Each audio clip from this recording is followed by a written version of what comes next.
Science fiction, action, adventure, comedy, emotional.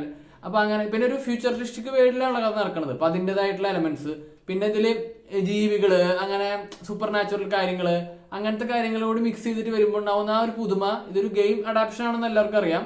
അപ്പോൾ ഗെയിമിലുണ്ടാവുന്ന ആ എന്താ പറയാ മിസ്റ്റീരിയസ് ആയിട്ടുള്ള അനിമൽസ്, അങ്ങനത്തെ ആൾക്കാരായിട്ടുള്ള ഫൈറ്റും കാര്യങ്ങളൊക്കെ ഇതിലുണ്ട്.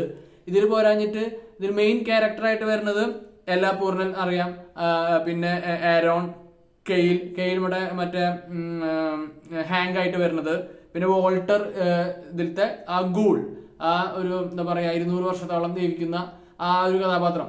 അപ്പൊ ഇവരുടെ ചുറ്റിപ്പറ്റിയിട്ടാണ് ഇതിന്റെ മൊത്തത്തിലുള്ള കഥ പോണത്. അപ്പൊ ഇവർക്ക് ഓരോരുത്തർക്കും പാരലൽ സ്റ്റോറീസ് ആയിട്ടാണ് പോണത്. അതിന്റെ ഒക്കെ ഒരു എൻഡിങ്, ഒരുവിധ എൻഡിങ്, എല്ലാത്തിനും എൻഡിങ് ആയിട്ടില്ല, കാരണം ഇനിയും സീസൺ വരാൻ പോവാണ്. സീസൺ 3 ഓൾറെഡി അവര് അനൗൺസ് ചെയ്തു.